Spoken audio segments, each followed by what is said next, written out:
I think the minute I stepped on a practice field for rugby, the calling happened. An 8-year plan to be on the team, and I was in it within 2 years. Don't wait until you are a pro to be a pro, right? Like, I like doing something, stopping and learning from it. Like, it just looked like it was a heavy hit. To give up, it's not up. You know, that's the first time I played like professionally. I'm making rugby money. How can I make money outside of it? And there was two Scottish guys, and they said, "Oh, you're here for the movie." Rugby is a sport where that's often coupled with actually having a good time. He looked at me and he says, "You guys are awesome." Grow Rugby, Grow Rugby, Grow Rugby, Grow Rugby, Grow Rugby, Grow Rugby, Grow Rugby, Grow Rugby. Yo, what's up, everybody? Welcome to another great episode of Grow Rugby. My name is GiftTime Bailu, and this is the show where we speak with people about the opportunities that they have found, created, and taken advantage of via rugby. Now, I have to say, we got an amazing guest for today for you. She is a former manager for the men's national team over the last 12 years, has been to multiple Rugby World Cups, went with them to the Olympics, so many sevens tournaments, I can't even begin to imagine to put a count on it. She is a muscle therapist as well as a former player. My friend, the dope, Sall, TORI, the original influencer, and the co-founder of the company, the original influencer.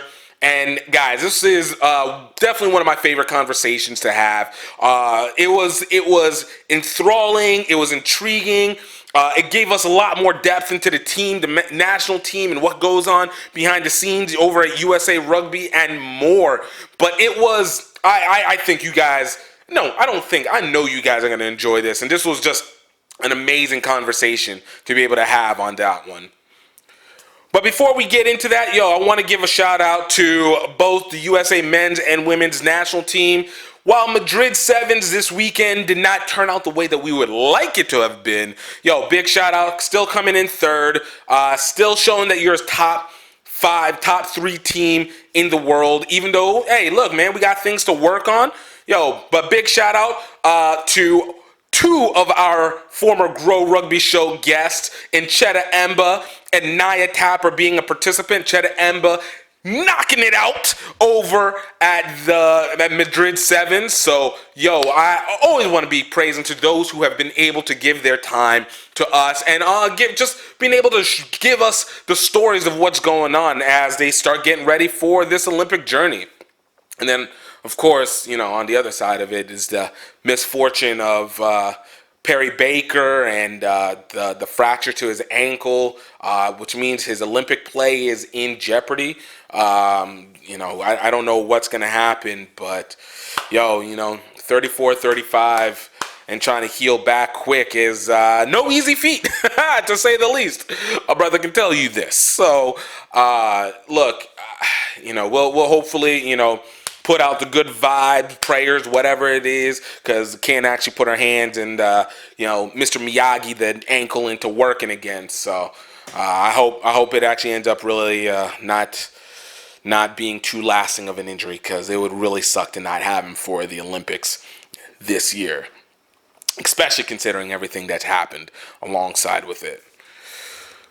But needless to say, we're still even closer to MLR starting to come back again. It's actually 2 weeks now. We're at the beginning of March. MLR is coming back, so we're going to be having more rugby. I know Six Nations for a lot of people were there. I'm not a big Six Nations guy. I don't find Northern Hemisphere rugby to be the most interesting thing in the world, but I guess whenever you don't have very much, then you just go ahead and you deal with what you got to do. So, but I'm happy for Super Rugby to start getting ready to come back. Their fall test matches coming through, even though we're getting a very weird setup, send less South Africa and Argentina, but I mean, it's always been about New Zealand and Australia when it came down to it. So, so it's all good. Guys, just want to let you guys know we are going to have a little bit of a weird situation going into the next few shows because of the fact that I am going to be out of town. I'll be in Brazil, so recording from the start is going to be a little different with each one. But just give you the heads up, you know, I'm keeping it up. We're still getting at the regular time, still hook you guys up. We got so many guests that we have to do, and we have so many guests that are still providing us great info, and I can't hold that back from you. So I hope you guys enjoy. I just want to let you know if it seems like some of the information might not be super relevant, and there's a reason. There's a reason. So, all right, I'm not going to hold us up for too long. I just want to make sure to remind you guys, hey, please, if you guys enjoy the show, please tell your friends about it. Let them come and follow, subscribe to the show on anchor.fm, or check it out on Apple Podcasts, or check it out on Google Podcasts or Spotify or iHeartMedia or wherever, just so you guys, we can continue to see the growth, continue to get things out there, of course, and constantly be able to make sure that we are sending out the message and making sure that we're creating a better connection to the people in rugby so that we can continue to enjoy the game of rugby that much more. I'm telling you, hallelujah, let it be known. Oh, and of course, please go subscribe to us on YouTube to be able to watch the show live. We're continuing to tweak it up, try and make it a little bit more aesthetically pleasing. So you guys will see that I'm already trying to do a little bit of the stand-up version. I just want to show it off if you can see it. Of course, if you're just listening to it, you know, it is what it is. But, you know, we're slowly trying to adjust it and getting ready for a bigger 2021. And want to make sure that you guys are just consistently satisfied. And like I said, share the show. You know, we're going to start putting out mini clips so it makes it a little bit easier, because I know an hour and a half is hard for people who are just coming in. You want to test it out, test the water. So we're going to be dropping individual clips for you. And we got some other information. We got some other, content coming out as well, too.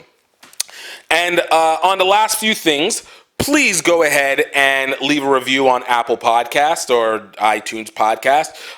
Any reviews that we get helps us to be able to get a kind of centrist idea of what's going on, and allows us to be able to sell the show so that we can get you guys more content, but more importantly, so we can create a blueprint that you can use for your stuff, both as an individual rugby person, as a club rugby person, and all that good stuff, because all this matters when it comes to the growth of rugby, especially in non-major rugby countries. All right, guys. That's it that we have for announcements. Oh, and of course, no, that's it that we have for announcements. We're going to hit you up with some other stuff later on. But, guys, you guys stay tuned. You guys are going to enjoy this. The original influencer, the original U.S. men's national team's manager, the great Sarah Alice Sall. Check it out. Grow Rugby, Grow Rugby, Grow Rugby, Grow Rugby, Grow Rugby, Grow Rugby, Grow Rugby. What's up, everybody? Welcome to another great episode of Grow Rugby. My name is GiftTime and Bailu, and we got another incredible P. I always say this, and I feel like it always sounds weird, but this is one of literally the original influencers, the men's national team manager. We have a list here going through. Has been part of United World Sports. Has been an integral part of wins, Olympics, Rugby World Cups. As a player, as a masseuse, as a manager. Sarah Alice Sall. Sarah, thank you so much for taking the time to be with us today. Yeah, thank you for having me.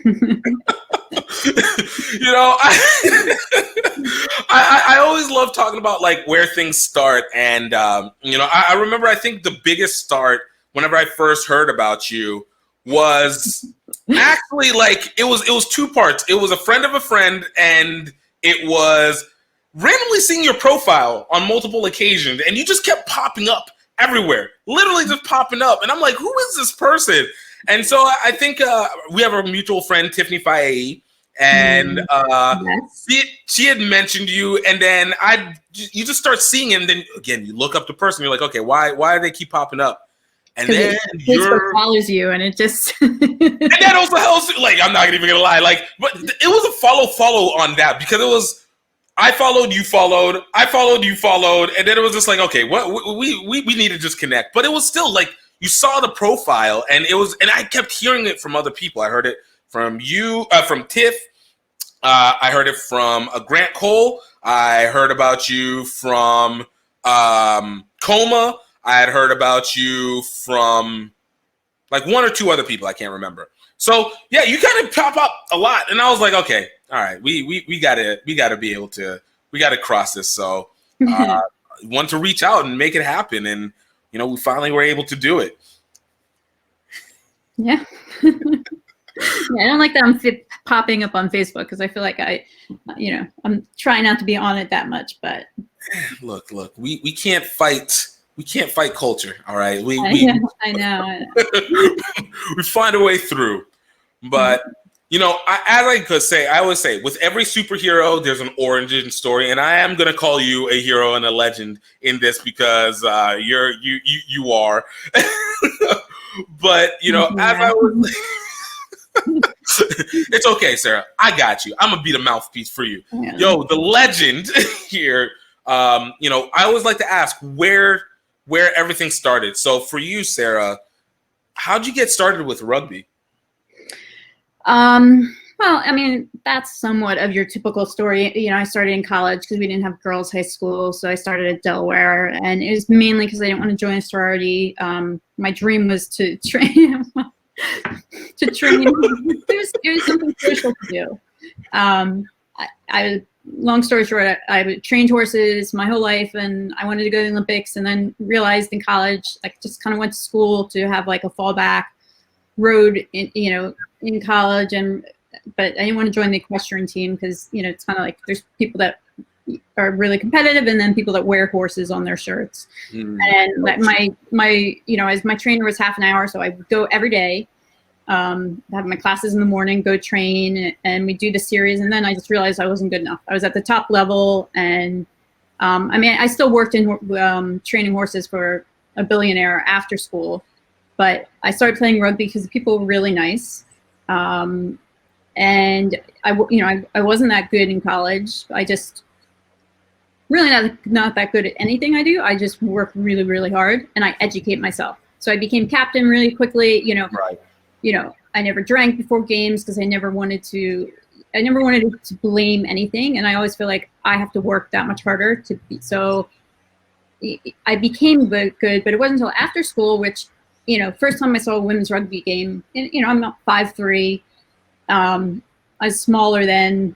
I mean, I'm not as muscular as I am when I was playing, but I was like, I'm not playing this sport afterwards. And then all of my friends from college, we're kind of like, well, what do we do? So we wanted to play, and we played for this team called Brandywine.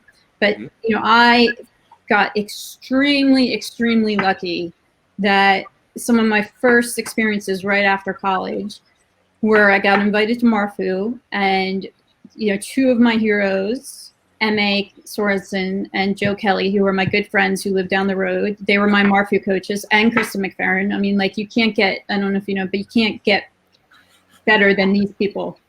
And then only a couple Rugby World Cup winners. Yeah, no biggie. Yeah, I mean, and like my friends, M.A. would call me up and be like, Sarah, what do you think about this? And she would come and practice with us. I mean, she was with Philly women at the time, but like she would come to our practices or help out if I asked, or Joe would help with scrum sessions. So like Joe would just sit there and he'd be like, we are so he was so old school in the sense, but he's like, we are so lucky.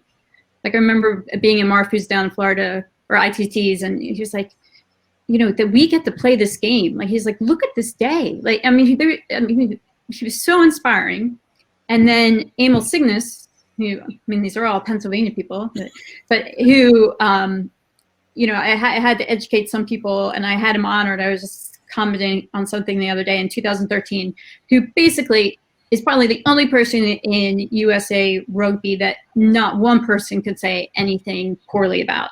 He is one of the most wonderful human beings. He has he was in sevens in the 70s, way before. I mean, he was way above, before he was pioneering everyone. He's coached anyone that has any influence in sevens, like, coached Jules McCoy, he coached Al Caravelli, he coached Alex Magleby, he coached, if you go, I did this What's Your Number campaign, and I had him honored in 2013 in Vegas, and Dan Lyle, let me name the invitational trophy after him, and Nigel had a big party for him, and I had 500 people, and people were giving me money to bring him there, because everybody, Kristen McFerrin played for him. I mean, everybody has, played for Emil, and he is so wonderful. So they were, right out of college, I got these two great experiences, and then I was, fortunate enough to go on a bunch of Atlantis tours.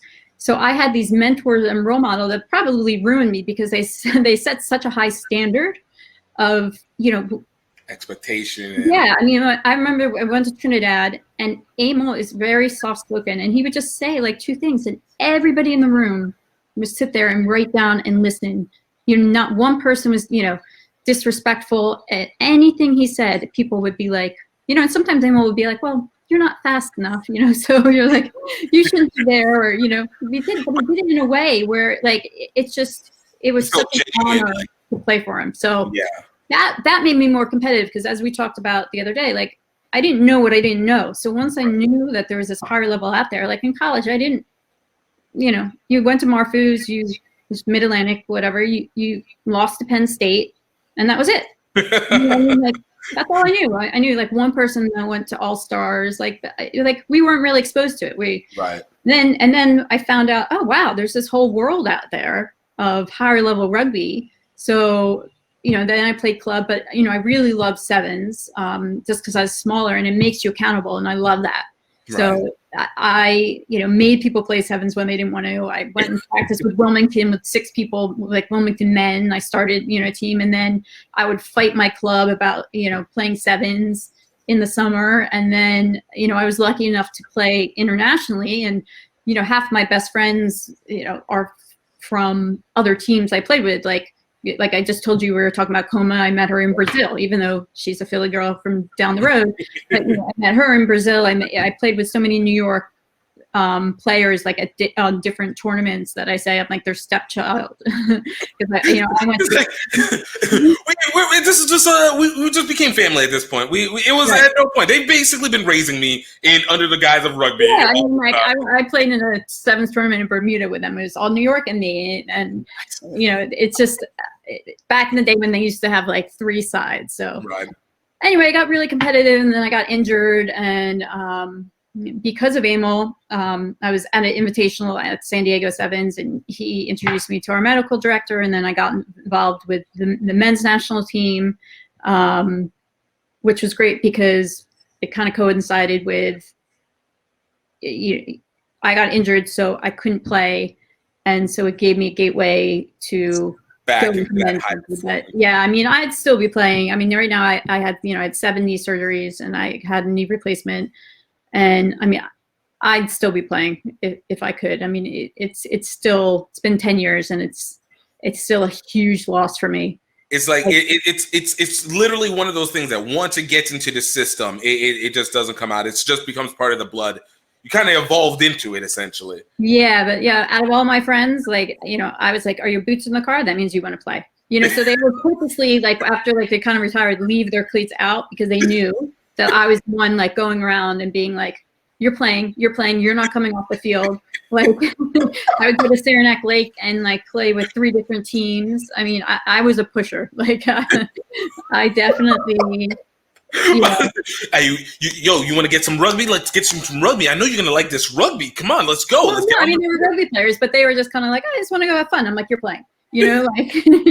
And I mean, and still, once I got into, going to assemblies and World Cups and stuff, I go to the referees meetings, I go to the managers meetings. Right. I mean, even though I can't play, I love learning, which is the great thing, because I'm why wouldn't you? What are you going to do if you're traveling all day and not learning and evolving? So. No, that's real. it's interesting because of the fact that so much of that is based in the fact of what you were able to learn from this family side of high performance while simultaneously already tapping into this competitive edge for you. Do you think that you would have had it, say, arguably, had you stayed in something like equestrian, that you think that your trajectory would have still been this deep for that as you would have been for rugby? Well, it's funny. I stopped riding because I was a show jumper, so I was my trainer was a Grand Prix rider. But the world is just, it's like Formula One racing. It's just very overprivileged. You have to be, the top 1% to do well, and unless you are a millionaire. Right. And I realized that very early on that I just couldn't compete. But those were my dreams. But, we would do things like, in high school, the day after my prom, I didn't drink because I had a horse show at 5 o'clock the next morning. In college, even when I started playing rugby, I would have my classes in the morning. I would go ride and drive half an hour to go ride every day, and then go to rugby practice and then do my work. But I realized afterwards, because I started getting into rugby, we would go away for months at a time, somewhat like rugby, horse shows, there's local, but once you're at that level, I never went international with it because that's a whole. And it's a different level of expense that goes into it. Yeah, to fly horses, and quarantine them and all that kind of stuff. But, we go up and down the East Coast and do all this. And it was just it was too much. So then I tried to do a 9-to-5 job training horses, and it just wasn't for me. Right. But then it wasn't until years later when I was with the sevens team, and as Mike Friday, he would say oh, these are my race horses, these are my whatever. So I'm so I quit riding so I could have a life and do other things. And then I was oh my God, I'm doing the same exact thing. It's just with people, not horses. I'm traveling around, right, 24 hours a day, because we would have to do barn checks, at midnight, and you'd be up at 5. You can't sleep in with horses. And so I'm doing the exact same thing I did, except horses are easier to take care of than I'm doing this where I'm traveling long stretches of time, missing a lot of my friends and family events, and taking care of these people or animals. And so I guess so I think it's just in me that's what I love to do, that if I do something, I've been told I care too much. I'm going to do it 100%. One of the words I hate the most is mediocre. I don't want to be mediocre, Oh no, I think that's real. And to be honest with you, it is one of those things that's a gift and a curse. Gift for the obvious reason that you're going to work and you're going to find a way to make something happen. Yeah. The curse being that it becomes a tunnel vision of I'm going to make something happen, and get out of my way, help me or get out of my way, but we're going to get to this. Yeah. The elite athlete well-being stuff that I kind of told you I was doing is interesting. We're having a topic, and I'm not calling myself an elite athlete whatsoever, but I was saying there's a very fine line between elite level athletes and obsessiveness. Right. That you teeters, because you have to have a certain level of a huge level of commitment and a certain level of mindset, and telling yourself that you are the best and all this, but it's a very fine line to crossing that, which is really interesting, because you have to have certain traits to be at the top level. Right. But it is, like you just said, it's a blessing and a curse, because a lot of those traits then hurt you in other areas of your life, or when you're done with sports, it's how you kind of fill in that space. Right. Look, we have the perfect example when it comes to the Michael Jordan effect. The hyper competitiveness, if you ask what he was gonna be, this is probably basketball was the best thing, because you wouldn't want that same level of focus for anything else. But it also means that you get to the best, that means something gets cut out within that process, right. Unfortunately. But I guess it's kind of pick and choose where it is, and then obviously the end game is what we have. But no, I love also within that factor, because it also speaks to what the level of commitment that we have, because I think even here in the States, and you know this, like whenever it comes to the understanding of what it means to be high performance and what the reality of what it means to be high performance, I don't think always coincide together for most the average, I'll say the average athlete, let alone the average US rugby athlete. So for you, because you had this opportunity to see, not only be and help train these guys and help facilitate their development with these high performance athletes, and then subsequently seeing it with other countries' high performance athletes. For you, what has been one of the key gripes that you have with where people's average perception, I'm getting you, but but where the perception of it is for the average person to what the reality is whenever you're actually there? Okay, I mean, I've seen the arguments on Facebook, so I know there's already.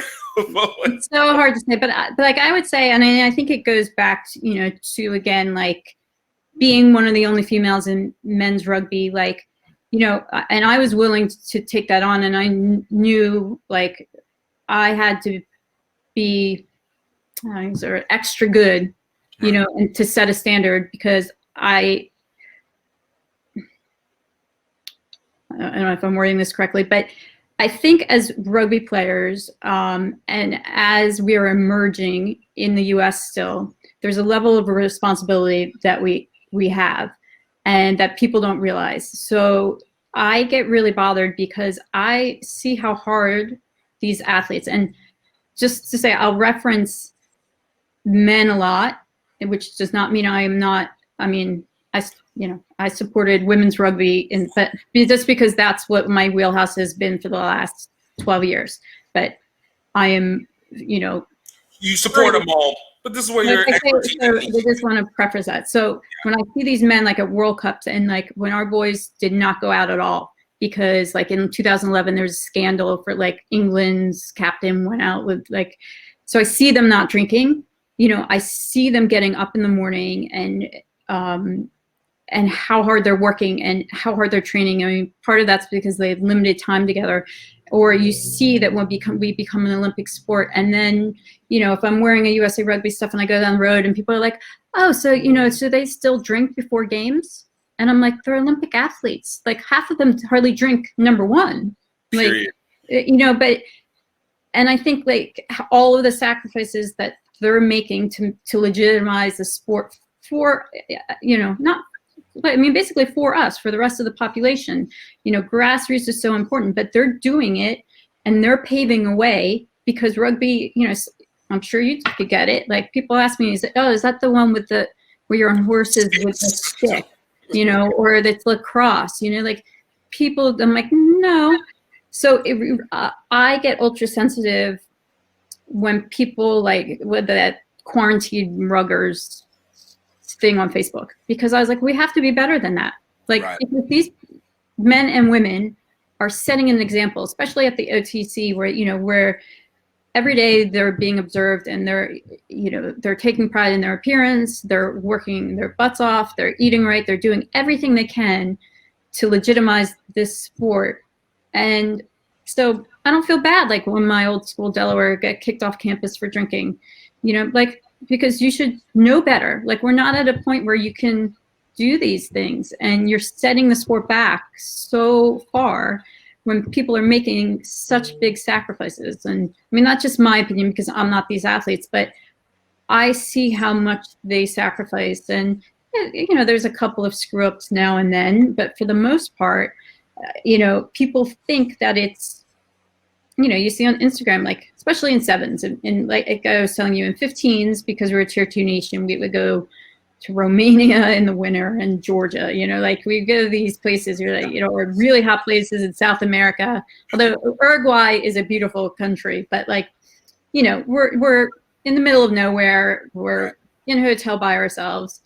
Sevens, we go to really nice places. We go stay by the Champs-Élysées in Paris and by the Opera House. But, we go and maybe, Cape Town, you go see Table Mountain, but you don't see us getting up at 7, doing testing, doing warm-ups, doing everything together, training 3 times a day or twice a day, all of the film sessions, all of the one-on-ones, all of the rehab sessions, so that's 95% of it, or flying 16 hours and then doing it all again. And as we talked about, like in sevens, you have to prepare like it's a 15s game. You prepare all day for 14 minutes, like if it's a 3-day tournament that you might not even play it. And then you have to recover.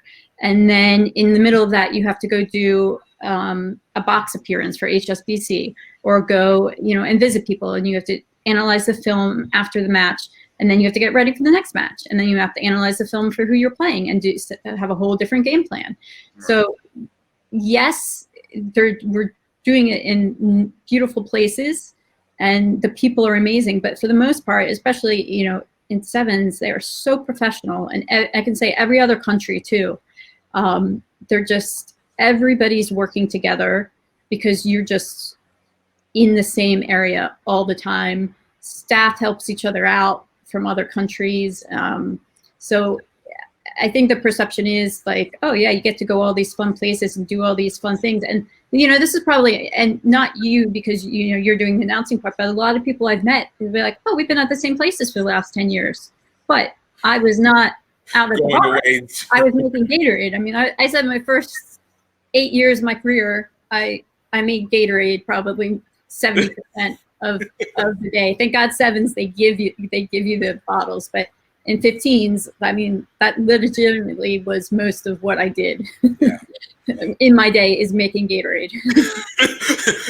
and the ironic part is, and what people don't realize is that when you're in that work mode, you're not here for what's going on around. It's not a tourist site. It's not we're just getting paid to be able to go, tour the areas. It's like, no, we're here to work. We're here to get the work done, and then we go. And I talked about last week. I went to Japan 5 times. I realized, because I went to the World Cup as a spectator for the first time, and I was like, I realized that was the 5th time I had been there, and I had not seen a thing. I mean, we went, we saw one temple in Tokyo, and then I think Mike Tolkien took us once to some, kind of rooftop bar, the thing to see a view for like an hour. But that's right. I didn't mind, because that wasn't what we were there for. I can tell you about the stadiums and about the locker rooms and about how long it takes. I mean, I have, and I can tell you about a lot of airports. And like, I know the best coffee spots inside, what you call it? Whatever, Hokkaido Airport in Tokyo. Like, I got you guys. I got you. You want to go somewhere in the city? Look, I'm going to let you know. There's a spot maybe around the stadium, but I don't actually even know that one.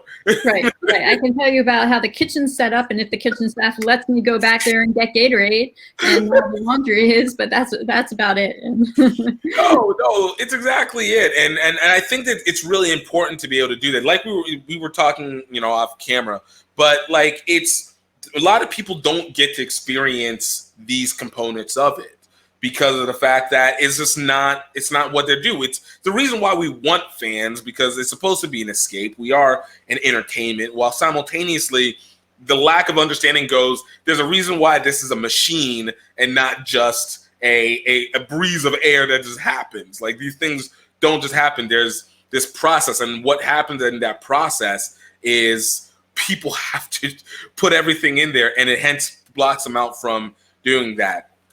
Even actually, to your point, I remember whenever my friend and I, we did the documentary Singapore to Tokyo, any way we can, check it out. But when we were doing the documentary and we'd finished doing the commercials and we started putting out ads for it, and one of the comments that were on there was like, man, look at this. I would love to get paid to do this. Must be nice to get paid. And I was sitting there laughing, because I was like, yeah, when you buy this, yeah, it'll be nice. But your comment by itself didn't really mean anything, except for you have a assumption that these things just occur. Right. And we talked about this last week, which both you and I have a hard time. And I'm sure a lot of people, but about how using the term lucky Right. You know, when people say, "Oh, you're so lucky," you know, it's like, no, I worked really hard to make that happen. Like to go from Singapore to Tokyo, and like didn't just get lucky, and you know, Right. to say, "Oh, let me just take my bike." Like, you know, I did that because I put the work in, I put the effort, and you know, I made that happen. And This is the outcome that came with it. Exactly. Hey guys, I just want to take a quick moment to talk to you about the Rugby Outlet Mall. Now, I know you guys have heard me talk about this many times in the show before, typically in the intro, but I want to really make sure to get your focus on it because the Rugby Outlet Mall is not just the commerce hub for GiftTime Rugby, but it is an area where we want to be able to create the movement and the symbolic elements that add to the movement. The Rugby Outlet Mall is here so that we can have something that not just to have for the field, but more importantly to be able to have as a regular lifestyle. Because as you know, rugby is not just a sport. It's a whole way of life. It is a movement. And we have everything moving from cultural to your pop culture items like our Rugby Zon shirts and sweaters, as well as representing for the culture as we continue to develop the HBCU Rugby Classic, and we want to continue to support these things because it only grows the sport overall. We are continually growing to be able to make sure that we're connecting with you on a personal level as well as a rugby love. And for you guys that are listening to the podcast and listening to this show, want to let you know that you are going to get 20% off all gear that is under the category of GiftTime Rugby Network and the HBCU Rugby Classic. That is basically the entire store. And all you need to use is promo code GREAUX Rugby, GREAUX Rugby. And with that, you guys will get 20% off any clothing that is in the store as of right now. And of course, we're always building up more and more each time, but we want to make sure that you are able to symbolize your rugby faithfulness to the rest of the world and let them know that there is an opportunity to be able to develop, to grow, and to get better each and every time in this sport. So guys, I hope you guys check it out. Definitely go, and you guys can go to www.rugbyoutletmall.com. That is rugbyoutletmall.com. Guys, you're not going to want to miss one bit of this. Now let's get back to it. Exactly. You know, it's so true. But, you know, kind of speaking into perception, you know, it also goes into what we look for from our teams. I talked with just talked recently with Katie Sadler with World Rugby, and I talked with few other people, but you know, we have such a perception of what it is to also be of what's expected from World Rugby. For you understood it as terms of our teams. You know, being inside that room and understanding, you know, getting to understand personalities and stuff, and speak within the specific range. You know, no names or anything like that. But I asked. Oh, don't worry, I don't can't get it out of me. Yeah, but I asked more of the factor of when you hear about how people perceive the ease of how USA Rugby does, or World Rugby does, or RFU does, and you get to actually meet some of these people. Do you feel like there's there's been any accurate reprepresentation for what the general public will feel versus what the reality is itself? I mean, that's hard because I don't know what the, like, as I was just saying, like, I try to stay away because I get very defensive because I know how hard these people work. So, you know, it's very different. Like you said, once you start, like when you start commentating and you start knowing the people, then it's very hard to criticize. Like when you see people crying or upset because their careers are ending, you know, and it's the end of a World Cup and their careers are coming to an end, and you sit there and see how hard they're working and that they're not getting what they deserve. Like it's hard to hear people criticize their actions because you know what they're going through. I also think it's really interesting because it's also perception. I think no matter who you are, you know, Tiff and I were talking about this the other day, like your stress is your stress. So there's a perception of the US that a lot of people say that we have like a ton of money. And when I tell people, I'm like, no, like my favorite is that Samu Manoa in 15s used to call our per diem our Taco Bell money. You know, because like, you know, he worked his ass off to get where he was with Toulon, and you know, he made good money then, and now he's such a great human being. He's back, you know, being a bricklayer, which is what he's good at. But what we got paid for the US, literally, he's like, I mean, literally once I took him to Taco Bell and he spent $60, which I don't know how you could spend $60 at Taco Bell, but the those supreme burritos, man. The money is not there, but like, you know, people, you know, the French team or the South African team, you know, they have this perception that we get more, and you know, we're still a tier 2 nation, so we complain that like we don't get the same treatment that in sevens that New Zealand or Australia does, but then they say the same thing. Like everybody has their own story, a version of like, well, you know, oh, they got a better flight time, or they got a better this, or they got a better that. And it's, you know, for everybody, it's true for them, you know, because that's their truth and that's their perception, you know, whether or not Kenya gets, you know, this or that. But so it's hard to say because you don't know the reality. And that's why I try not to criticize, is because like, yeah, we think, you know, New Zealand does really well, and so they have all of this, but like their perception is a lot different. And when you're in it, it is different, and it is real to you, you know. No, and that's what I feel like always needs to be reminded. And it's like, look, this isn't where we just said before. It's not easy. This isn't something that just again, it doesn't just occur. It's a factor that there are real processes that go through, and even though we've used the word perception a lot, and it's going to be the word of the day for today, but you know, it is that idea of like, everything seems exaggerated comparatively, simply because of the expectations that are being put on it. So every kit, every food bit, every service, like whatever, always seems like, oh, you're absolutely having to get the best. But the reality is like that best had to come from something, which means you're probably not always getting the best out of it. Yeah, you know, and I mean, you know, and at one point, you know, England, you know, like we always say, like they're the richest rugby union, and you know, they might have more than say Fiji. But as we're just talking about, like, you know, reading a book about the Olympics, and they were saying how, you know, I mean, all of the housing in Rio was horrible. You know, it's what they said in the news. I mean, I said my room, like we shared like these kind of condo apartments, and my room was off of the kitchen. There was no mirrors. Like there was plastic over the window.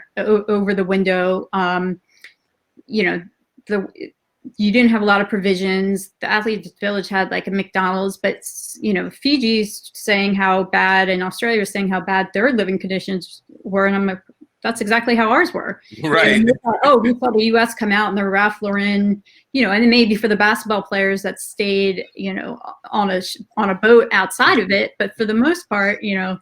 I don't know about the tennis players, but like we did not have, you know, yeah, okay, maybe our clothing was pretty cool. Like, well, let me be real, eh?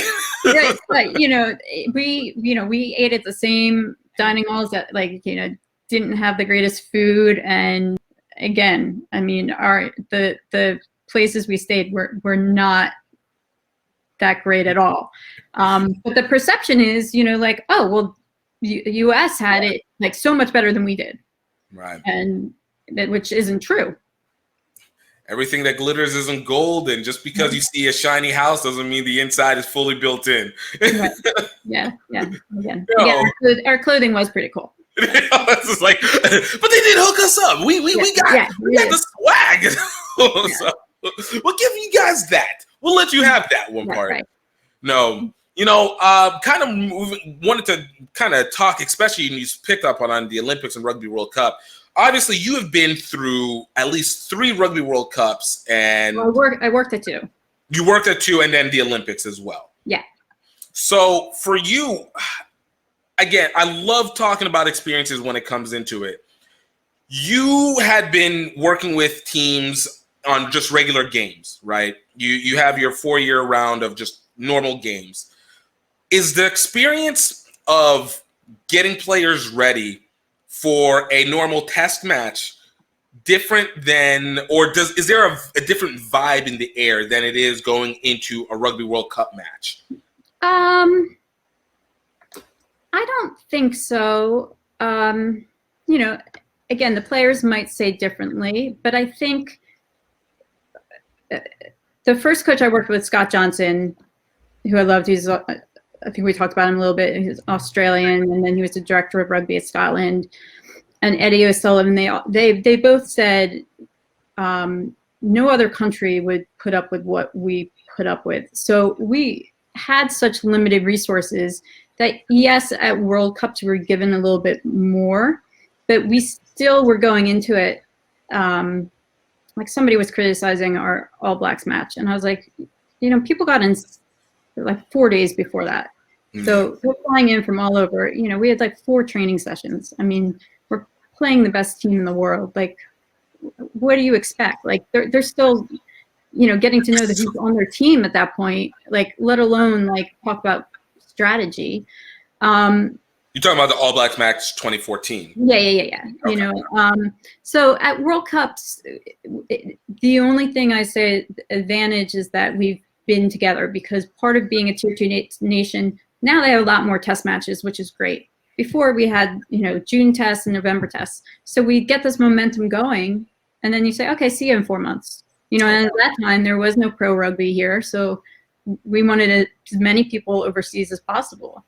So, and then we come back and you start from scratch, or we get a new coach. So we'd be constantly starting over. So World Cups, we got the luxury of being together for a longer amount of time, but you also got the stress of being on the road for months in hotel rooms away from your families, doing the same thing in and out, having no personal space. So again, the New Zealand World Cup in 2011 was very, very special. I was not at the 2007. I mean, I can imagine it was great being in Paris. I think they shut the Eiffel Tower down for them. But New Zealand was such a great host, and they just made you feel so special. And I remember playing Australia in Wellington, and so of course everybody in New Zealand was cheering for us. Right. And that was a really special moment, because we're not used to playing in packed stadiums like that and having everybody cheer for us. And also that was our first match was against Ireland, and it was the 10th anniversary of 9/11. So there was a lot of special elements that I didn't think would play into it. Like the 9/11, we were supposed to go to this church ceremony for 2 hours on the game of our first World Cup match, and so high performance wise, we're like, really, this is absurd. Like, right. So many places. We're playing Ireland, which it was a big thing because Eddie O'Sullivan was our coach, and he was criticized a lot because of his experiences with Ireland. So there's all this pressure coming up to it, and you want us to go to a church ceremony for 2 hours? But I mean, it turned out being an amazing experience, and it was very powerful.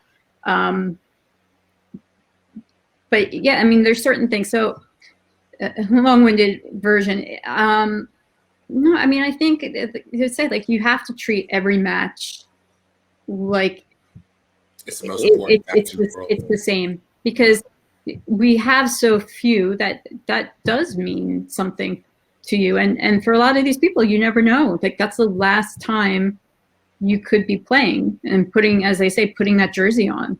Right. So most people, I haven't seen many people take it lightly. For the most part, it's a very somber, in 15s, very moving experiences, and jersey ceremonies were very moving. Interesting in sevens because we would have so many jersey ceremonies. It's a little less formal. Right. And I would come, and to me, like, you know, we get dressed up and wear khakis, or I started wearing a skirt after a while, and, you know, put on our polos, our number ones, and it was very special to see people getting their jerseys, and because in 15s there weren't that many matches.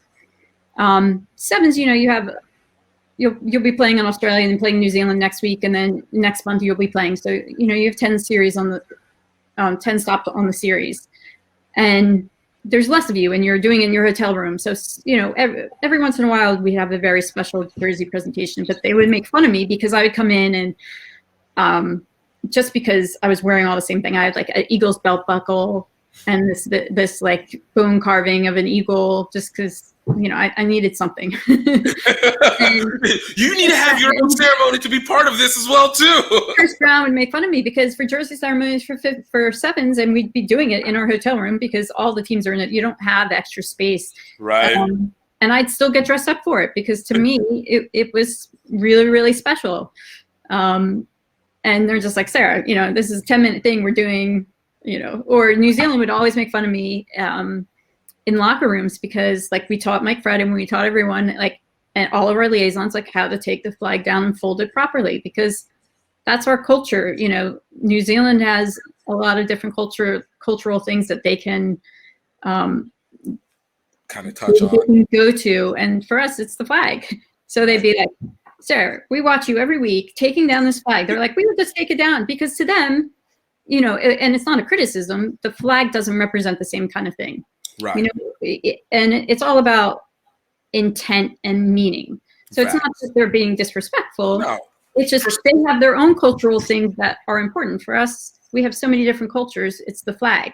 You know, and not to get into a debate about like anthems and that kind of stuff, but you know, the anthem never really meant anything to me until I started going to test matches. Mm-hmm. And it's not the actual song or the meaning or whatever, but for these men and women to represent your country, because you're always representing your country. You're not just representing Pennsylvania, New Jersey, Louisiana. To have that achievement is such a big honor that, as I said, like, I would cry. And again, it's, you know, they could be singing like Winn-Dixie. I don't know. Like, it doesn't matter that it was the national anthem. But that moment, it was just so special. And I remember going back to the, we had an Australian scrum half that started, and when we played Australia at the World Cup, and I asked him, I was like, is it weird for you to be singing, you know, against, you know, because he had friends on the team as well, like against Australia. And he was like, this is my country. This is my team. Like, I'm playing for America. And, you know, so it's always really hit home. And the anthems, that moment, again, doesn't matter what it is, of representing your country, has always been one of the most special things to me. And in sevens, you know, you don't do it before the match. Because that would just take it would take forever. You have like 30 of those happening at a time. Well. Yeah. No. I like that.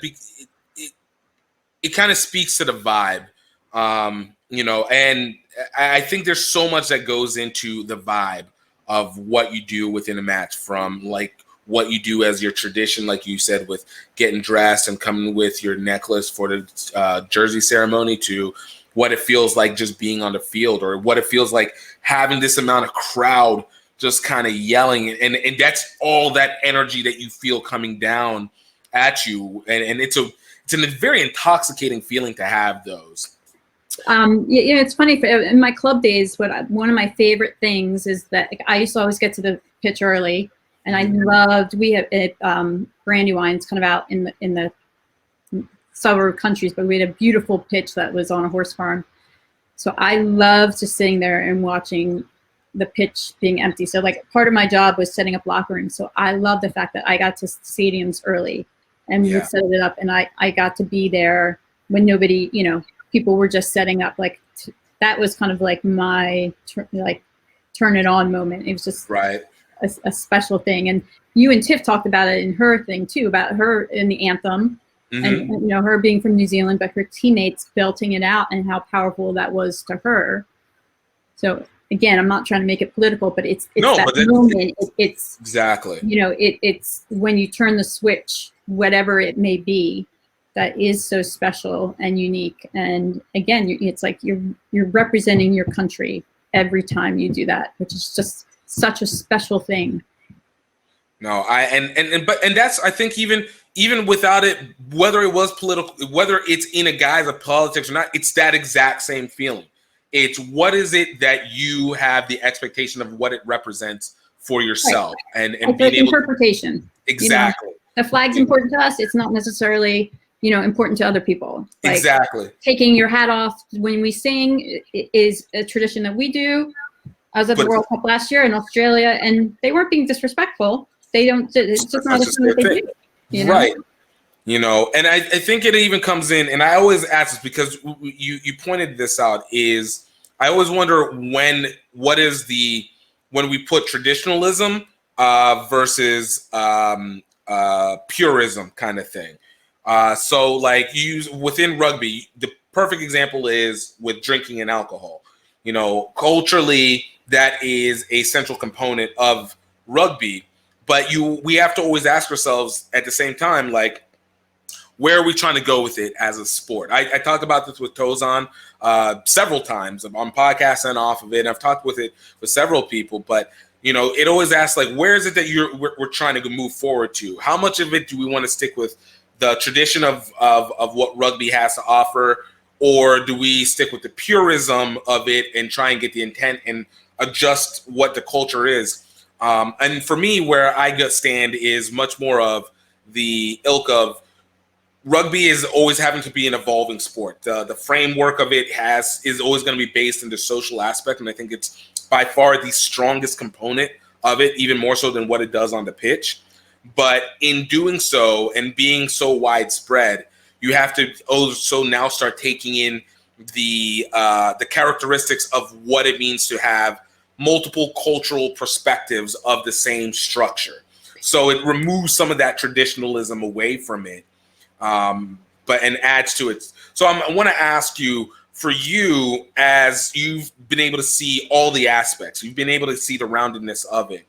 Do you feel like there is room for rugby to maintain its core self while adding new elements that weren't introduced before? Or do you think where a lot of people will find themselves in really working hard to maintain a lot of the traditions that go along with it for the sake of calling it rugby as we know it?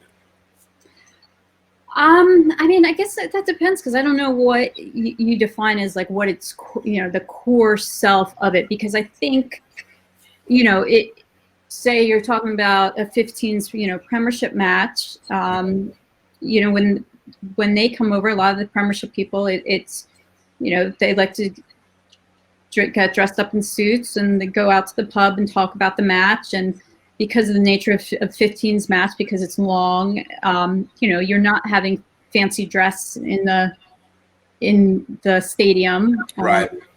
You know, the World Cup last year was the first time when I went to the quarterfinals, like, you know, saw 4 different nations watching a game, which was cool to me because it was a little bit more like sevens. So yeah, that's part of the element. You know, being around so many different countries, a lot of my friends from different countries will say it's interesting to hear what they think of what's American, like marching bands. They think marching bands are very American. I'm like, oh, okay. You know, I mean, Disney World, like all this stuff. But tailgating, I guess, is a very American thing to do. So I think, you know, I think we've tried to do a lot of like what England and Europe do. Yeah. Which I think is a little stuffy for Americans. Sevens, you know, I love the model of it, and I think it should be highlighted more. But for 15s, you know, sevens, you can't really have a fan fest. And I talked to a friend about this who does a lot of hospitality, and I was like, you can have the greatest fan fest at 15s match, and it's the same people watching, but it's a different atmosphere because you're not having these 14-minute matches that go down to the last second. So you need to give them a good place to hang out and talk about the match, because that's what they want to do. In seven, you can watch 30 amazing matches in a weekend. So you can watch a couple and then stop, go outside and, you know, do all of this and whatever. So I think, like, you know, the MLR is in a really special place because I don't think it's been developed yet. Like, I think the culture is there to somewhat develop. And as you said, like the US, I'll talk about in sevens right now, like our team is made up of what America represents. It's like so diverse, which is wonderful. But with that, you have all these different cultures. You know, 15s, it's easier. There are more traditions. And again, I'm just talking about my experience, not how it is now or whatever. But, you know, the Tolkien especially, I would put up past pictures of past players, like in our physio room, in our team room. We tried to, you know, there'd be a little bit more time to keep traditions. You know, in sevens, our boys are from and women are from all over.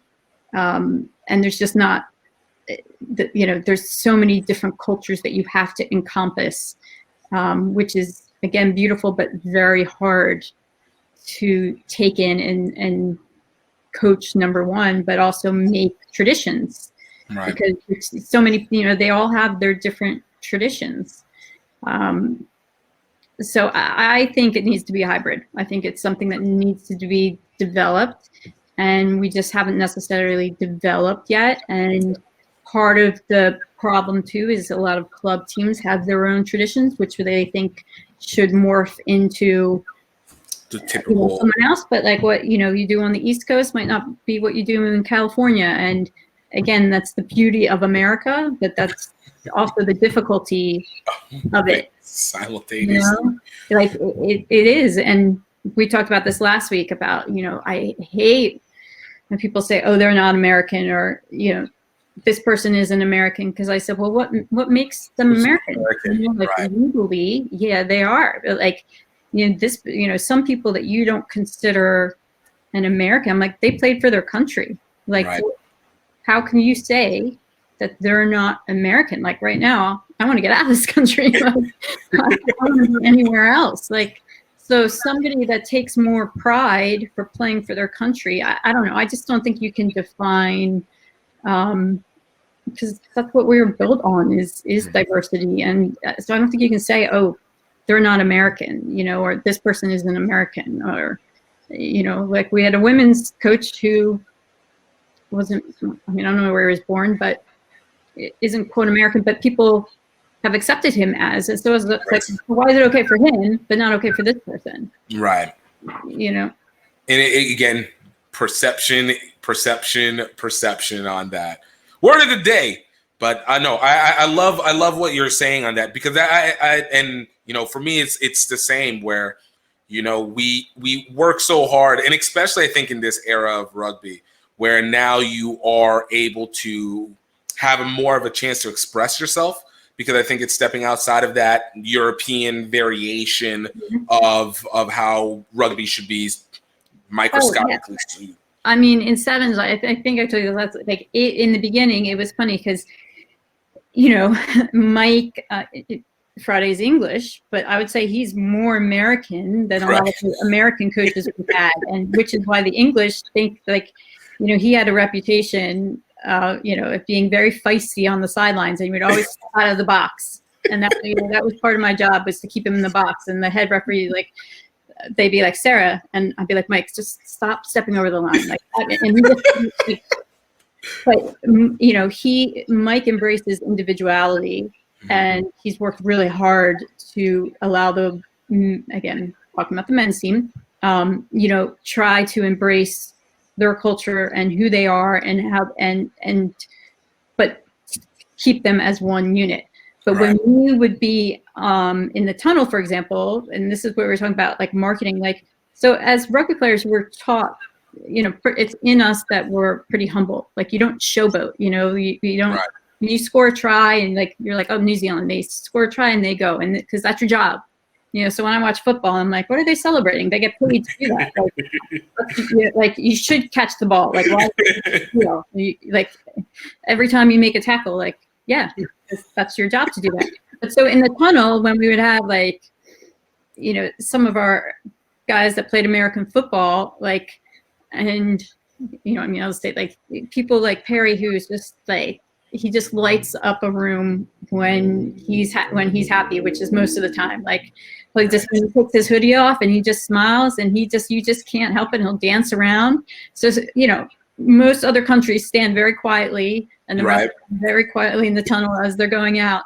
And at one point we had like Carlin and Perry and, like Nate Ebner and Kevin Swear and like all these guys that played football, and they were just like, and the referees would like look at me and I'd be like, like, because they'd be like, come on, man, and they'd be like pumping each other up, and it was like, to me, it was just, but it was so funny because everybody's like, what's going on? What do you guys do? Like, you shake, the guys are sitting there shaking hands, like they make sure that they, you go in the tunnel together, you give them space, like you're like, they're not talking shit to each other, but like, and now they love it. But in the beginning, it would just be so funny because the referees would just be like, what is going on?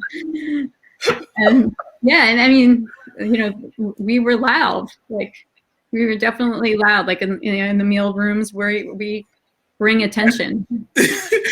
That's where you go. That's the American thing. We're loud. There we go. At least we will bring the attention on ourselves, but it's with purpose. Yeah.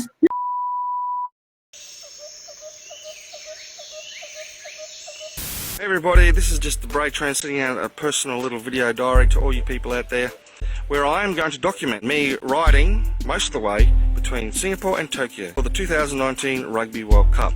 Number one is because as part of my business I do Rugby Lovers Guide to Asia. Number two is I want to bring a lot of exposure to the rugby clubs and the rugby NGOs and charities. Also on a personal level, I just want to break the funk I've kind of felt I've been into for the last 10 years. So for the next 12 months, I poured myself into the Singapore to Tokyo campaign, but it still wasn't enough.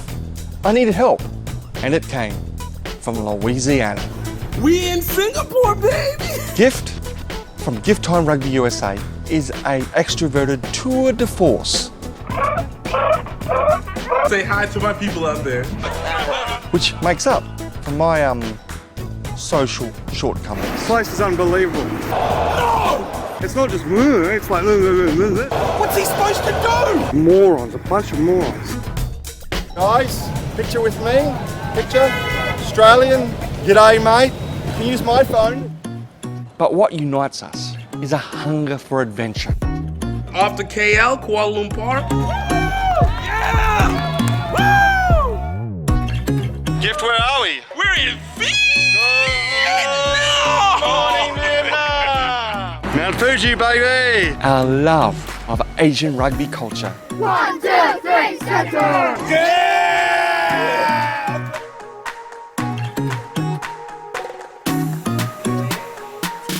Rugby is starting to develop here in Cambodia for women as well. Valkyries, the mighty Valkyries!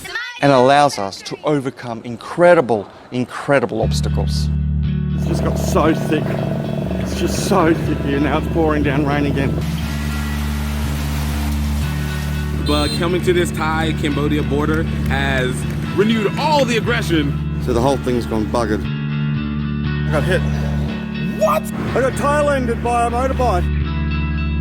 I can just feel that knee, that ankle just going in all the wrong directions under the weight of my body. But that doesn't compare to the pain of failure. I'm dying. Oh, I'm dying.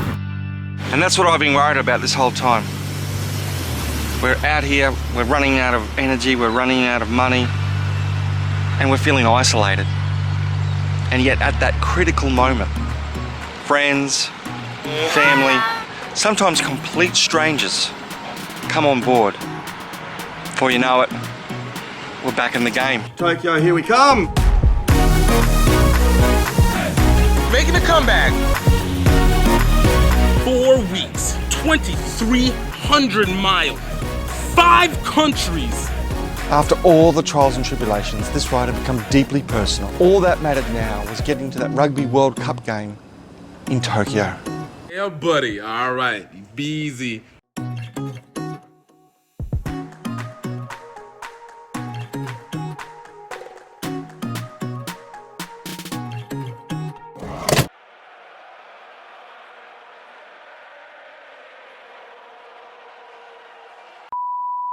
No, that's real, and and that's exactly it. It's how to be able to express yourself through the sport without distracting the sport from what its intent is, because it is capable of doing it all, and we see it. I mean, clearly, New Zealand, I feel, has always been leading the way in it, but it just happened to be that they were the most well known of that, and it seemed to be the exception. But I think now we're hearing it, and especially after this pandemic, where everything got very weakened, that now it's like you kind of have to allow this. Like, what is the difference? It's different than it was in 95. 95 is different than it was in the 70s. 70s is different than it was in the 1800s. So like you express it, but this is that era of just adding to the culture, and I love kind of what 2020 had brought in terms of that, in forcing some of these things to get exposed and to push them up so that they can be discussed and they can be presented and allowed. Well, I think things are also evolving, like, number one, because of social media. Right. And I was listening to a podcast, and I told you, I was at I was lucky enough to be at the final of the South Africa England, at the Japan World Cup, which again was one of the most moving experiences of my life. And just to hear him speak. And so I was listening to a podcast, and how he was saying that, he has this platform, and he was given this platform.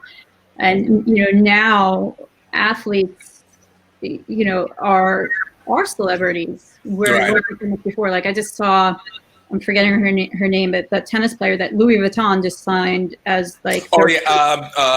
Osaka. Yeah. So, which other athletes have before, but if you're given an opportunity, it's like you kind of now have to take it. And with social media and the fact that our athletes aren't making any money, so they have to use that to survive if they want to have any longevity in this sport. Right now, you have to use yourself as a platform, which I think is a great thing. Like Nia Tapper, I love the fact, like, that's the homie right there. Always by, Perry, I'm #1 fan, obviously. And and on my website, I put his stuff on there, and like Nia, I try to, I buy her stuff, and I love the fact because Nia is one of the only athletes right now, because when you're so focused as an athlete, you don't have time to think about marketing yourself, and you don't have the money to have an agent to do that for you. And again, it's still not really in the culture of our sport, but she's just really great at it, because she's marketing herself now, which is wonderful, in a great way. And she's not showboating, she's not whatever, but she's looking, she's calling herself an entrepreneur, because she is, and she's making steps and branding herself, and because she has, a lot of amazing dreams and goals. But I think it's wonderful because, and part of that is, she has time because of the pandemic to do that. But, she's just a special person anyway. But it's hard for athletes to do that because you're so focused. You can't be thinking about, like, what can you do over here and like Carlin with Red Bull, it's always so hard because, like, he'd want me to bring, like, a Red Bull out at halftime, but you can't, because you can't, like, it's sponsorship, is a big thing. And, but so you can get sponsors, but there's also only so much television time and so much time that you're on. And if it's a conflicting sponsor, or, you can't use that either. Right. But yeah, I think, as you said, it's evolving, but I think now athletes are, they are celebrities, more so than just actors and actresses, going out and endorsing and using their voice. Like, athletes can now do this, which is different than how it was in the past. Agreed, and it's one area. I mean, it's one I'm so that's very near and dear to my heart on that. Naya is a perfect example, and it's one of the reasons why I think she's is just absolutely amazing, and that's on multiple levels. But it's also because of the fact that I love the innovation of it, because it's easy to keep bypassing it. Like that's it. There's plenty of reasons to not try and go after something more because your schedule just doesn't allow. But whenever she's stepping out into it, and I'll even say, even she was doing it before the pandemic. Pandemic kind of gave a little bit more opening, but she was already setting herself. Oh yeah, yeah. Right. Yeah. But it's interesting because, you know, my business partner, my friend Allie, and I realized this a couple of years ago, where because a lot of my friends would come to me, and a lot of, I mean, I have no idea why, but a lot of international players would be like, "Oh, Sarah, you know, will you help me get in touch with this person?" Or you know, they want to come to the States and play. But a lot of the U.S. players, I realized, you know, if they were switching teams or whatever, like they didn't have rugby resumes because they never had to have one. Right. You know who the good players are. You didn't have to go in, but now we have other people coming in, so you have to give them something. Yeah. And like with Naya, you know, and Perry, like, you know, Perry has his PB11 website, and he has his camps.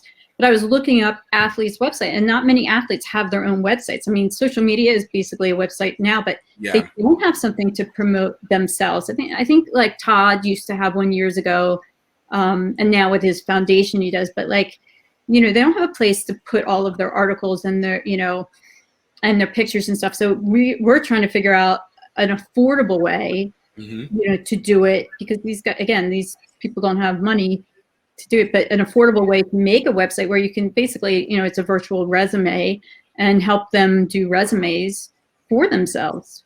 And that's where I was going to ask you about TORI Rugby as well. So I guess this is as natural transition into it.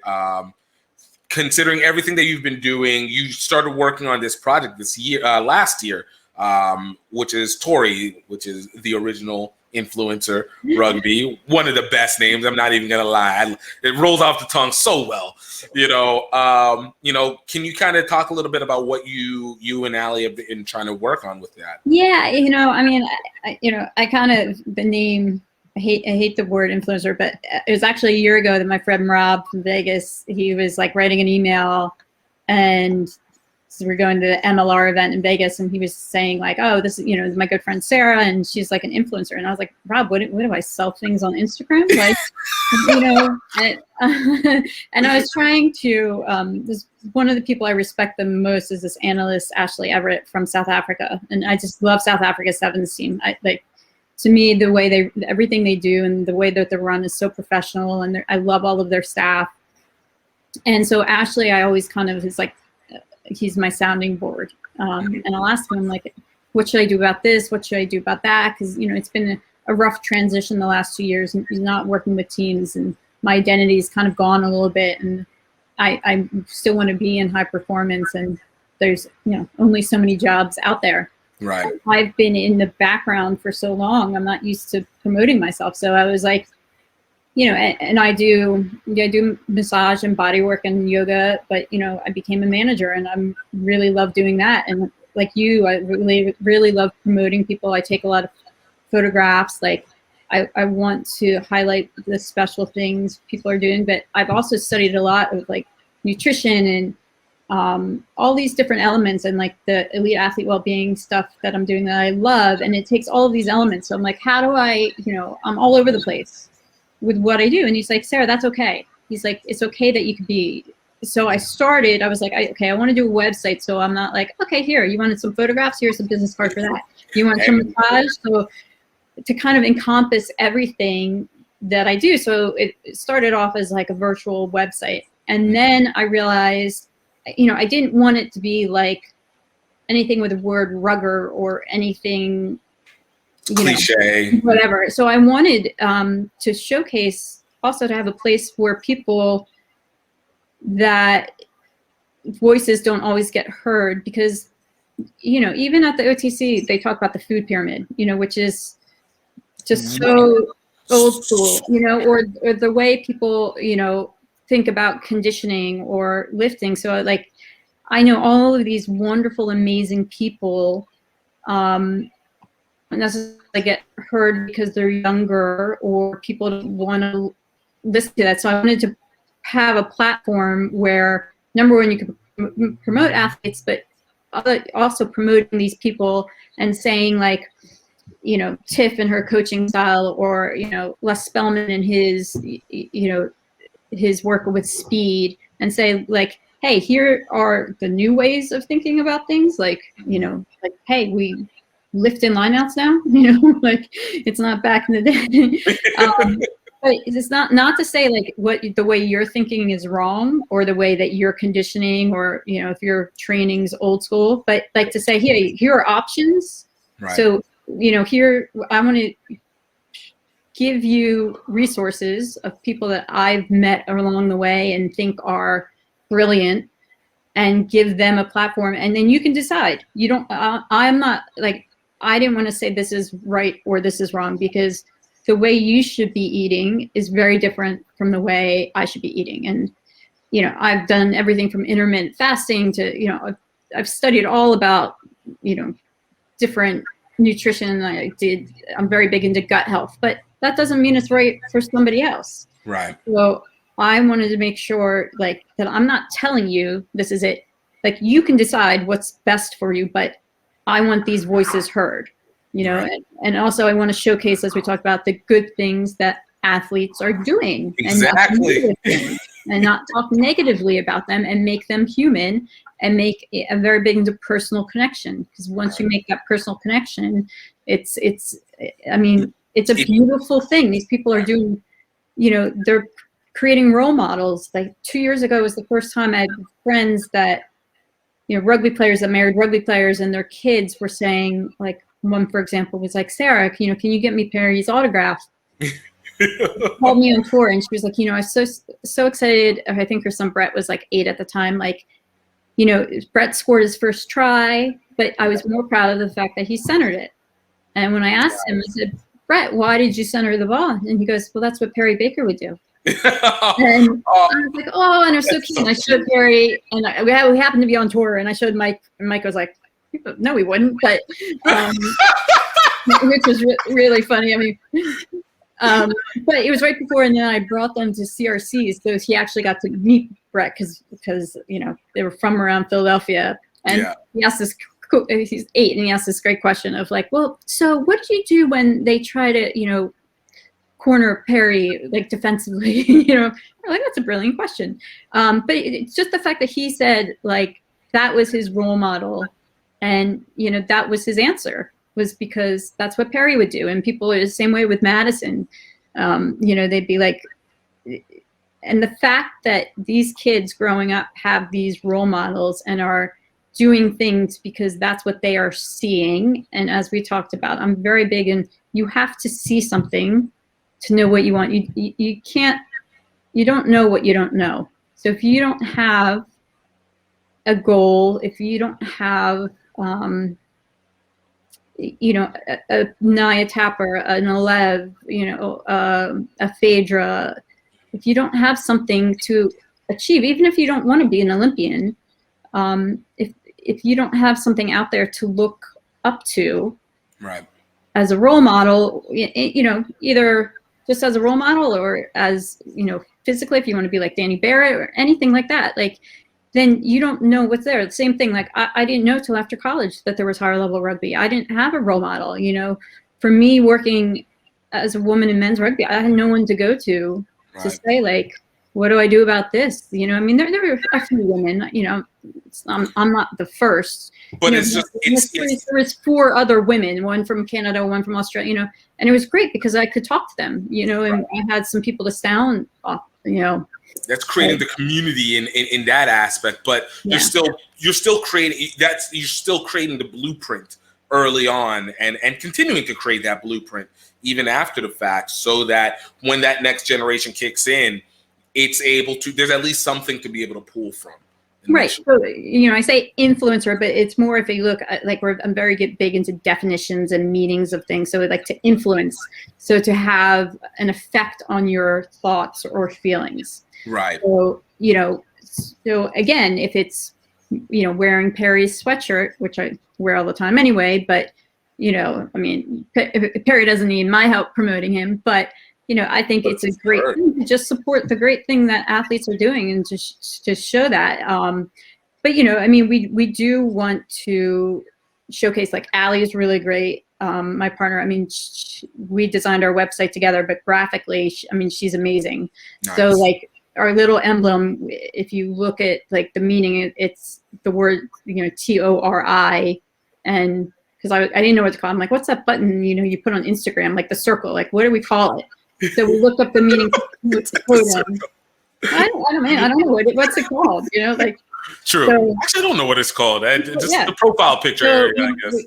We kind of we take different meanings of stuff, but that's our totem. So we wanted our meaning to be a manifesto rather than and then our influencers are the people, like, podcasts that we like, or we're still working on it. So curating the content and stuff like that. Look, what's the best way of putting this?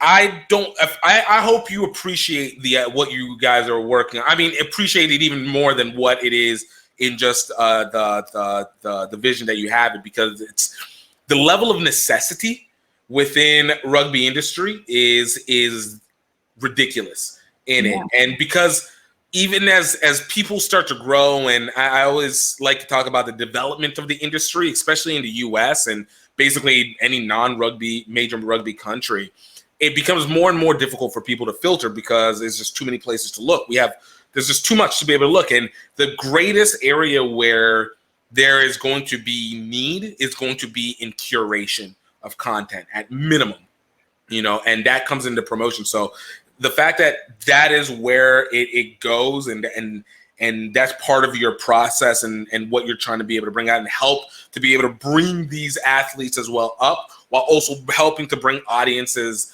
into the space is just phenomenal. And it is legitimately a pleasure that you are willing to take that step and make it happen. Yeah, I'm trying. It's definitely hard, and there's critics on everything. And I told you that a lot of what I love is this elite athlete well-being class that I'm taking, and that's something I really want to get into. But the problem is, like, that, and with all of these things, is like, again, professional rugby is like, we are in infancy basically if we're in terms of an organization. So I've talked to a lot of coaches about it, and it's great because a lot of the guys that I worked with, these players are now in a position where they're running clubs or coaches, and they know the necessity, and they know where they weren't treated well or what could be better. But the money's still not there to do all of these things. So they're like, that's a great idea. Yeah, we need that, but we don't have the money for it, or we don't have the staff for it. So this elite athlete well-being is it's this guy, Steve Johnson, out of the Wellbeing Science Institute in Australia. And so what I've realized is every other country has well-being experts. Mm-hmm. And it's not holistic, but it's not like yoga, he's a very straight-laced guy, but he deals a lot with rugby league. So everyone in Australia in rugby league is certified this. So and in the class I was taking, and it was a year ago, I went to Loughborough twice, because they were only offering in Australia, and I'm like, I can't go there. You have to go 4 weeks, and it's like a 800-hour it's a full course. It's the only certification in the world for this, but it's taking all of the elements, like what your identity is, like what your strengths are, what's important to you, who you are outside of rugby. Like if it's financial, it's religious, it's not just your physical body, like if it's spirituality. So doing measurable data and taking this in and saying, like, okay, before you're done your career, let's do this at the beginning of your career. Like, and your gut health and your brain health, and he's very big into things are learned behavior, so then you can unlearn them. So taking all these 9 elements, lifestyle, culture. So if we bring a player over that we are aware before they get here what their culture is and what their needs are and what their families are, and the states are so big, it's like, if you're living in New York or in Marietta, Georgia, it's very different.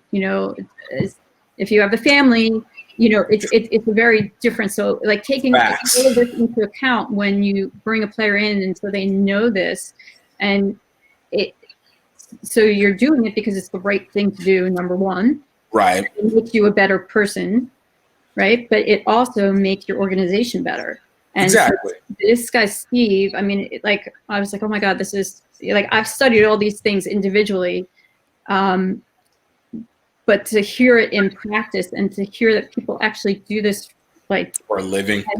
Yeah, so all the people in my class, as I said, are Premiership football or soccer players, but they have the money to have this, and so they have measurable data. So you do all of these stats and all of these things to show where you are right now and flourishing scales, and then making a well-being plan. And again, it's different for everyone. If you're not religious, that's not it. It's education.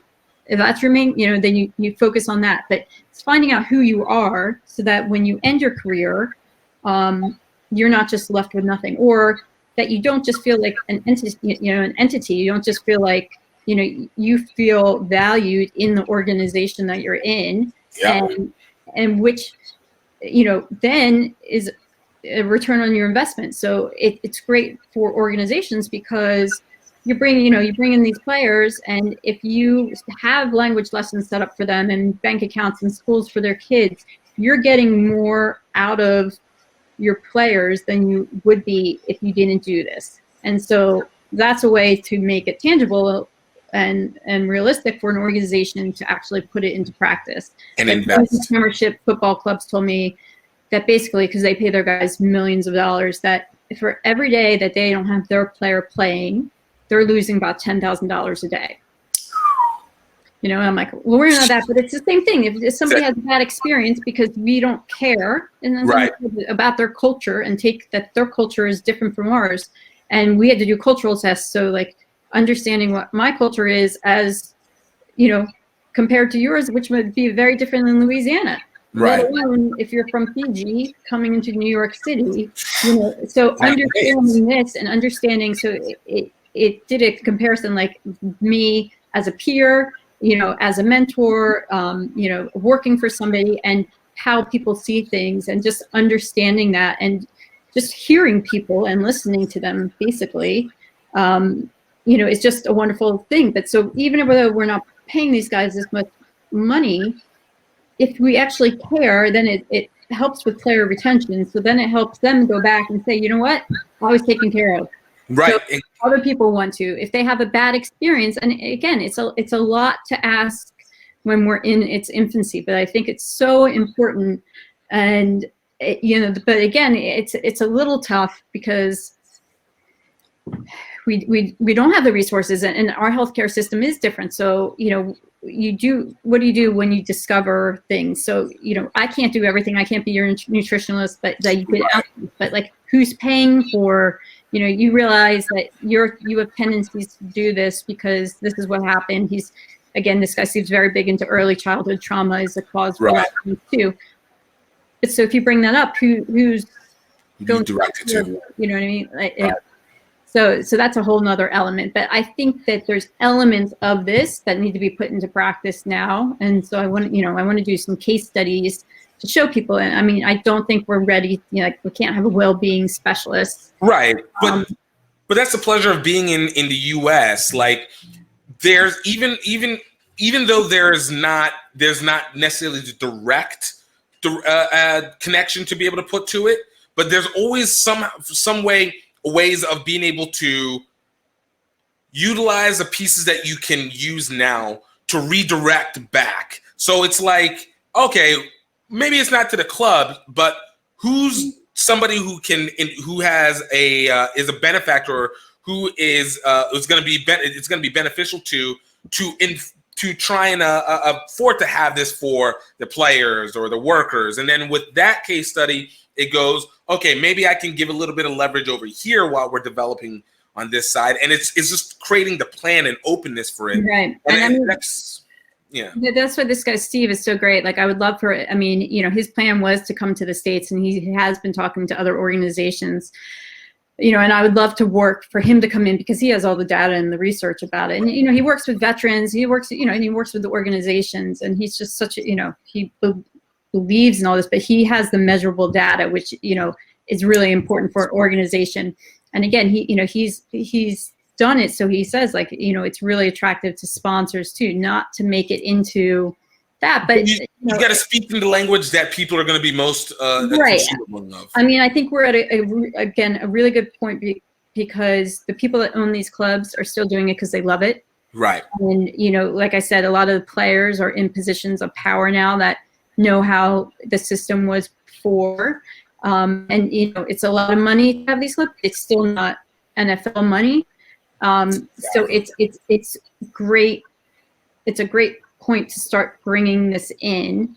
But again, you know, there has to be an ROI. Like, there has to be, they have to see that it's worth having this, you know. And it's funny because, you know, I did this before the pandemic started, and then so I couldn't, you know, finish out my course. So I'm still getting certified. And again, I'm going to be the first person, I mean, if I get certified in North America, that's ever taken this class and be certified, which is really cool. Trailblazing.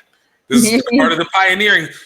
Pioneer in the well-being management, pioneer in the sport, pioneer. I mean, but somebody has to do it. I'm always a big believer. If somebody's has to do it, why not me? Right, exactly. I mean, I took this saying, like, you know, even if I get out of rugby, like, it's everything I believe in, number one anyway. You know, and, you know, if I had to go work in a different sport or an organization, I mean, it's all this, you know, the same principles. Right. But, you know, it's just interesting now because now everybody, obviously, because of the pandemic, is talking about well-being. Mental health. Right. You know, which is a good time to, you know, so I wish we could introduce, but it's just, again, you know, everybody's all over the place. You don't, you know, nobody's organized enough, and everything's changing from day to day, but it's something that we do need. And I think for the organization to move forward, and the MLR, and especially because we are so diverse, right?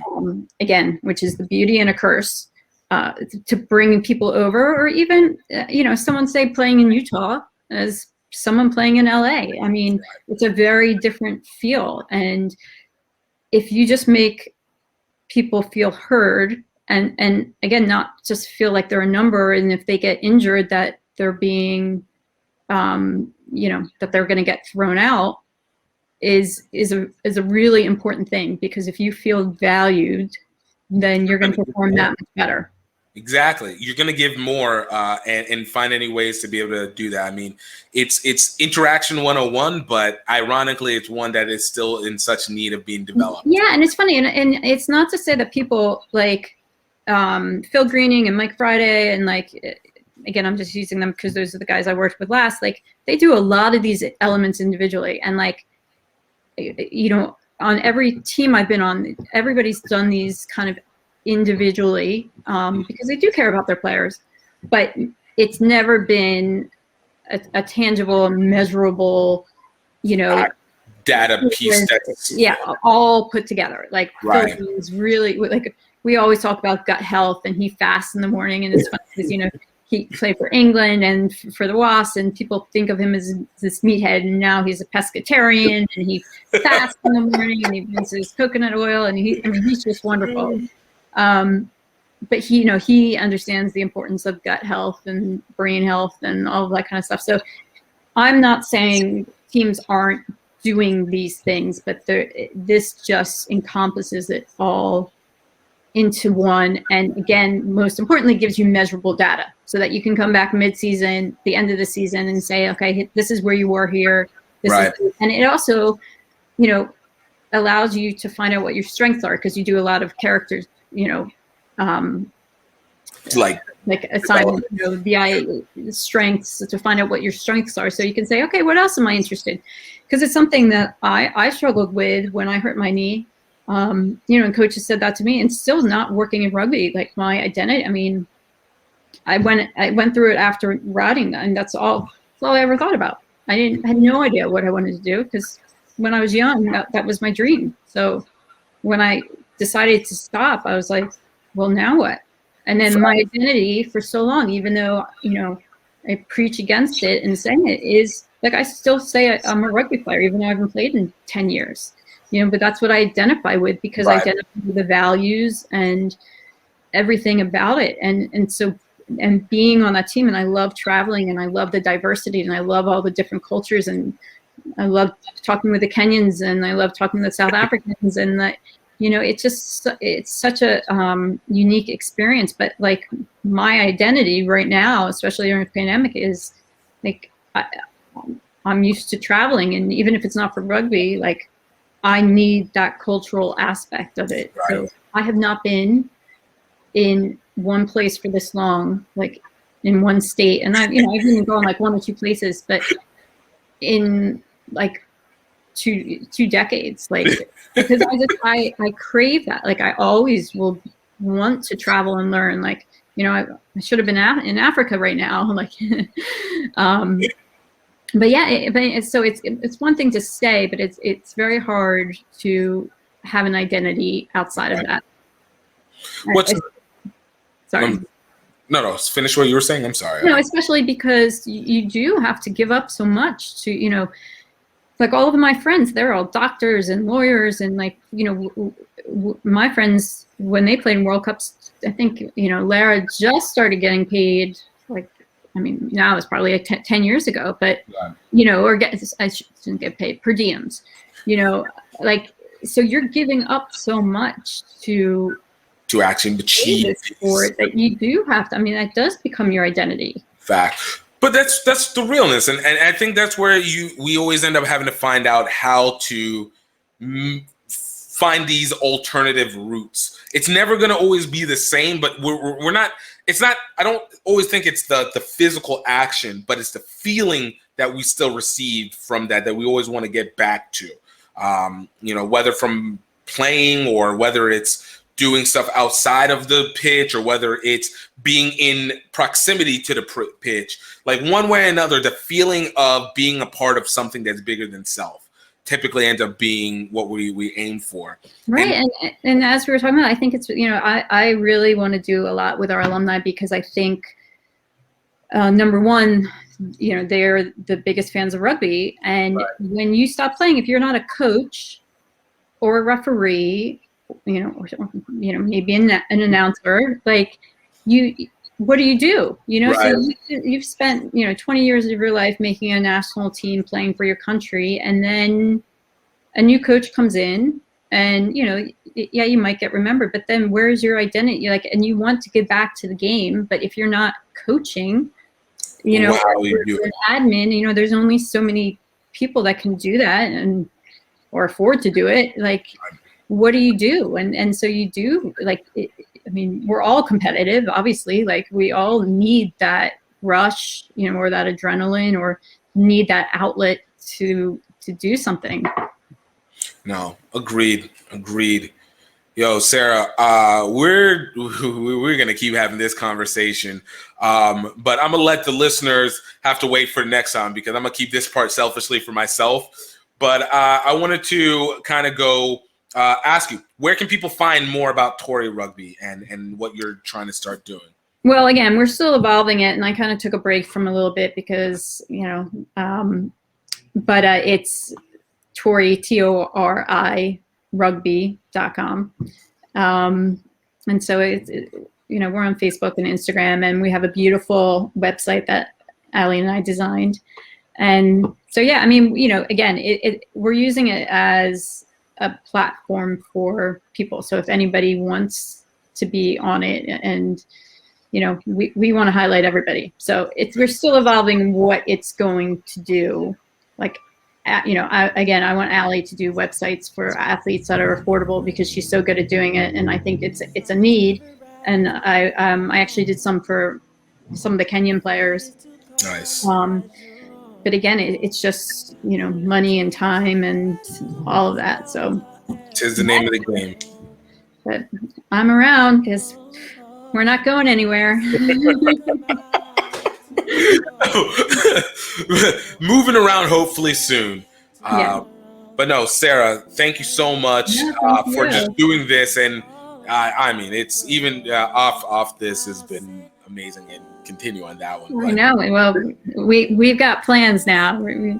We've got projects, and we're roping Tiff into them, and we've got absolutely. Lots of ideas. We're going to travel the world, and if it ever opens up. You not like it's gonna open up. We're gonna force this thing open.